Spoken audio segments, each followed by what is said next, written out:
안녕하세요. 책 읽는 뮤즈입니다. 오늘 소개할 책은 몇 명쯤 안 보고 살아도 괜찮습니다. 젠 예거, 지음, 이영래 옮김, 티내지 않고 현명하게 멀어지는 법, 더 퀘스트, 나를 위한 똑똑한 관계 정리, 내 삶에 힘이 되는 사람만 남기는 법. 이 책은 복잡한 친구 관계를 이해하는데 도움과 희망을 주며 왜 부정적인 친구 관계를 맺게 되는지 파악하게 해준다.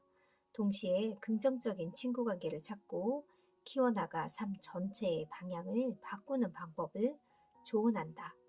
지은이 젠 예거, 미국에서 가장 인정받는 대인관계 전문가, 친구관계 패턴을 주제로 사회학 박사 학위를 받았고 30년간 어릴 적 친구, 동창, 지인, 직장 동료를 포함하는 폭넓은 친구 관계에 대해 심층적으로 연구했다. 특히 독이 되는 친구 관계가 삶에 끼치는 악 영향을 연구하여 21가지 해로운 인간 유형을 이론화하고 널리 알려왔다.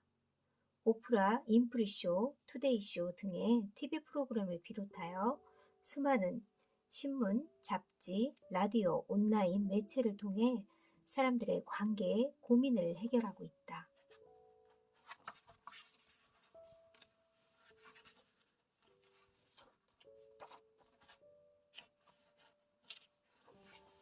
작가의 말. 이 책은 친구에 대한 규정부터 역사적, 사회과학적 견지에서 본 친구 관계에 이르기까지 친구 관계가 어떻게 형성되고 유지되며 끝나는지, 아동기, 결혼 전과 후, 노년을 비롯한 인생 각 단계의 친구 관계, 부부 관계, 형제 관계, 부모 자녀 관계를 증진하는 데 내가 배워온 관계의 원칙을 어떻게 작용하는지 다룬다. 친구 관계는 중요한 사회적 관계다. 그뿐 아니라 단 하나의 친밀한 친구만으로도 수면 연장은 물론 유방암이나 심장 경색에서 회복될 가능성을 높일 수 있다는 연구 결과에 대한 인식을 높이는 것은 신나고 흥분되는 일이었다. 나는 이 과정에서 사람들이 쉬쉬하는 주제들이 있다는 것을 알게 되었다. 실제 독자들로부터 받은 편지는 물론 아침 방송 출연 이후 이메일에서 우정을 더 이상 지킬 가치가 없어지는 때는 언제일까요? 나 경쟁이 친구들과 관계에 해를 끼칠 수 있나요? 나 친구를 배신하는 이유는 뭔가요? 라는 질문을 종종 받았다. 사람들은 해로운 친구 관계를 인지하고 거기에서 벗어나는 방법을 묻고 있었지만 그 문제는 공견연히 다루어지지 않았다. 이 책은 내가 1980년부터 이어온 교우관계에 대한 모든 연구를 기반으로 했고 지난 5년 동안 수행한 새로운 연구를 통해 확장되었다. 차례 1부 친구관계의 기본, 2부 관계가 틀어지는 이유, 3부 현명하게 멀리하기, 4부 회사, 일, 그리고 친구, 5부 관계의 악순환을 끊은 후 해야 할 것들. 시작하는 글, 관계가 등을 돌릴 때 갑자기 당신의 전화에 친구가 답을 하지 않거나 편지를 받지 않아서 친구 관계가 단절되는 경우도 있다. 몇 년이 흘러도 당신은 도대체 무슨 일이 일어난 것인지 알지 못한다. 친구 관계에 대해서 연구를 하고 글을 써온 30년 동안 나는 친구 관계를 배우고자 하는 관심이 높아진 것을 확인했다. 과거 친구 관계는 심리학자, 정신과 의사, 사회학자, 부모 자식이나 부부 관계에 중점을 두는 경향이 있는 가끔 다루던 주제에 불과했지만 이제는 친구 관계가 인기 잡지나 일간 신문, 웹사이트의 단골 기사거리가 되었으며 우리가 우정이라고 부르는 멋진 관계에 대한 책들도 많이 등장했다. 그것은 우정이 발견되었기 때문이다. 수많은 연구자들 일화나 사례, 그리고 역학자, 사회학자, 심리학자들은 정량적 연구를 기반으로 친구 관계의 혜택을 극찬했다. 그렇다면 몇 명쯤 안 보고 살아도 괜찮습니다와 같은 책이 필요한 이유는 무엇일까? 최근 들어 사람들은 친구 관계가 얼마나 중요한지 이야기를 하는데 열을 올리고 있지만 부정적인 친구 관계가 피해를 줄 수 있다는 개념에 대한 관심은 별로 없다.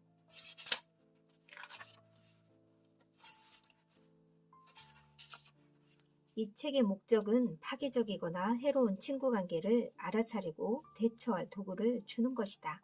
당신의 친구 관계 혹은 주변 사람들의 친구 관계가 왜 그렇게 끝나야만 했는지 이유와 그런 결말에 대처하는 방법에 대해 보다 깊은 식견을 얻기 바란다. 부정적인 친구 관계를 만드는 습관을 가지고 있다면 삶을 풍요롭게 하고 크게 성장할 수 있는 긍정적이고 건전한 친구들을 선택하도록 도울 것이다. 관계의 배신은 사람들이 이야기하고 싶어하는 주제는 아니지만 모두에게 관련된 주제이기도 하다. 하지만 나는 필요한 경우 익명으로 비밀을 유지하고 배신에 대해서 이야기하는 것을 원치 않는다고 했던 이들. 그러나 실제로는 카타르시스가 필요해 그에 대해 말하는 게 필요한 많은 사람들을 찾아냈다. 가장 최근에 내가 수행한 친구관계 설문조사에서 가벼운 친구, 가까운 친구, 절친에게 배신을 당한 적이 있습니까? 라는 질문에 응답한 171명 중 116명이 예라고 답했고 55명 32%만이 아니오라고 답했다.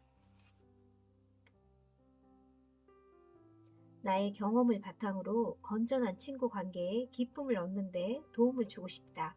변화는 타인이 아닌 내 안에서 시작되어야 한다. 일부 친구 관계의 기본. 친구 관계에서 많은 정의가 존재하지만 다음에 4가지가 기본 요소다. 혈연으로 맺어지지 않는 최소 2사람 사이의 관계, 선택적, 자발적인 관계, 법적 계약이 뒷받침되지 않은 관계, 상호적인 관계. 친구는 애인이 아니며 성적인 관계도 없으며 우정 이상의 관계로 발전하지 않는다는 비공식적인 합의가 존재한다.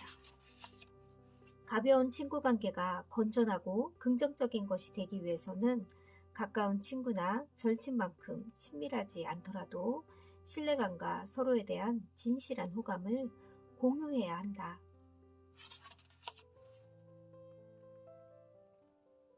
절친과 그런 우정을 쌓을 가능성이 가장 높은 때는 인생의 어느 시기일까? 대부분은 어린 시절, 학교 생활, 거기에 더해 결혼 전일 때가 될 것이다. 인생의 일정 시기, 특히 일, 돌봐야 하는 자녀, 이성 관계가 우선적인 시기에는 절친과의 관계를 유지하기가 힘들다.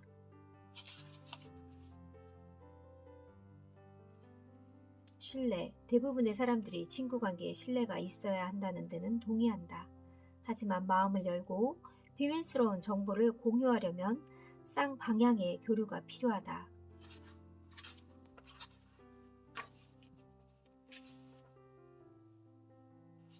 비밀 유지, 친밀한 우정에는 신뢰가 정직이 가장 중요한 2가지 요소라면 바로 그 다음 순위를 차지하는 것이 비밀을 지키는 능력이다. 공유된 비밀은 친구에게 대단히 중요하고 의미 있는 것이다. 그 비밀을 허락 없이 다른 사람에게 전하는 행동은 가까운 친구 관계나 절친 관계의 초석인 사생활 존중과 신의를 저버리는 일이다. 비밀 공유하고 친구가 웃거나 하찮게 여기거나 판단을 내리거나 비난하지 않고 그 정보를 받아들이는 것은 오랜 친구 관계를 풍요롭고 단단하게 만드는 일이 될 것이다.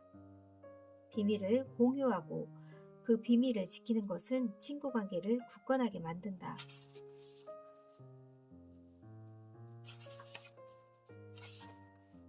좋을 때만 친구가 되는 사람보다 더 해로운 친구는 좋지 않을 때만 친구가 되는 사람이다. 이런 친구는 당신의 자존감은 말할 것도 없고 당신의 발전을 방해하는 심리전을 펼친다. 이 친구는 당신에게 문제가 있고 상황이 좋지 않을 때 나타난다. 특히 문제가 있는 시기에 만나서 친구가 되었을 경우 이 친구는 당신의 일이 잘 돌아가면 더는 당신 곁에 있지 않을 것이라는 명확하고 미묘한 메시지를 전달한다. 이 친구는 당신의 인간관계나 커리어를 악화시키기 위해 직간접적으로 노력한다. 좋지 않을 때만 친구가 되는 가짜 친구들은 당신에게 잘못된 정보, 부적절한 새 사업에 대한 부적절한 단서, 부정적이거나 양면적인 추천이나 공고를 제공해 당신이 사적으로나 사업적으로 공경에 빠지게 만든다.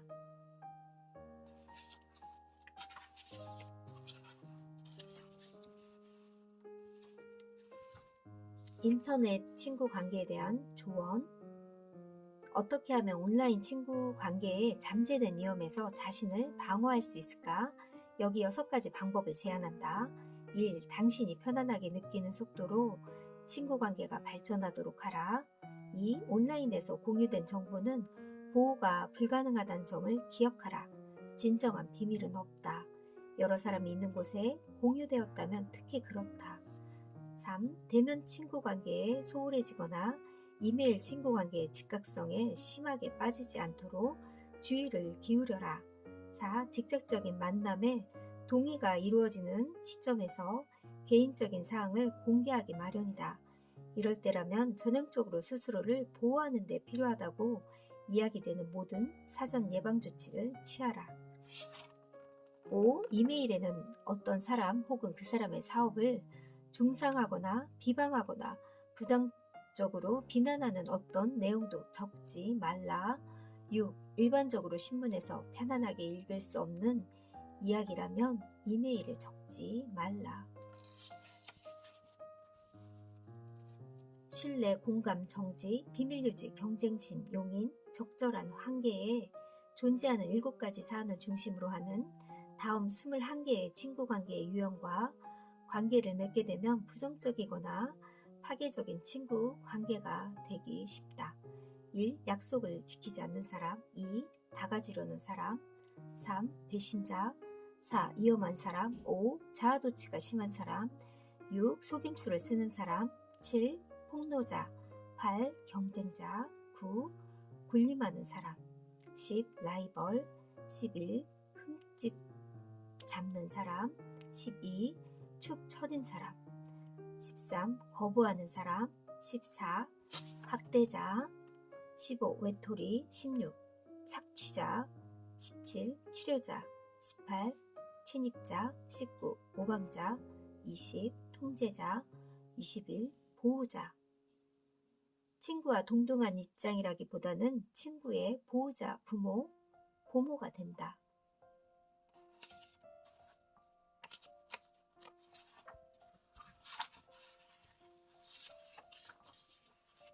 부정적인 혹은 해로운 친구관계, 질투가 많다, 경쟁이 과도하다, 비밀이 허락 없이 밖으로 새어나간다, 빌려준 돈이나 물건이 반환되지 않는다.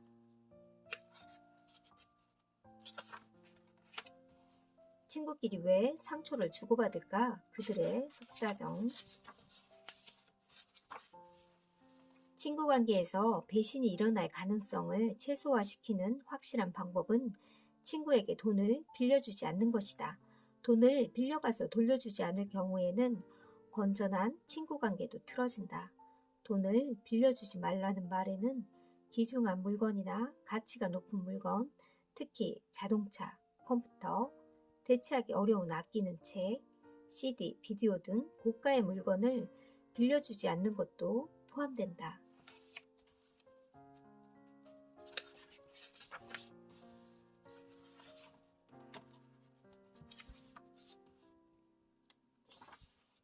체중과 관련된 변화. 친구관계에 영향을 주는 또 다른 변화는 체중의 감소나 증가다. 체중 감소는 특히 한 사람이 눈에 띄게 살이 빠진 뒤 아직 과체중인 다른 친구가 그것을 분하게 여기거나 질투할 때 문제가 될 수 있다. 도입 부분에서 언급했듯이 브렌다의 친구관계는 체중 감소에 대한 질투 때문에 끝이 났다.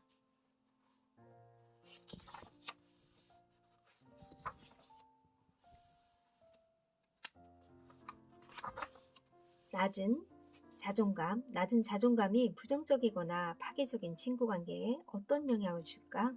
일반적으로 자존감이 높을수록 파괴적인 친구 관계에 관련될 가능성은 낮아진다.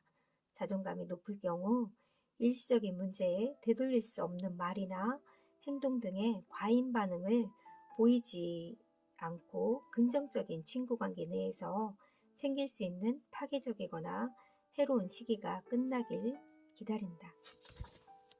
친밀감의 문제. 당신 혹은 친구가 친밀감에 문제를 보이더라도 과잉 반응을 보이지 말라. 그저 친구의 성격일 수도 있다. 소통을 하고 감정을 공유하는 방식이 다른 표현이 적은 사람들이 있다.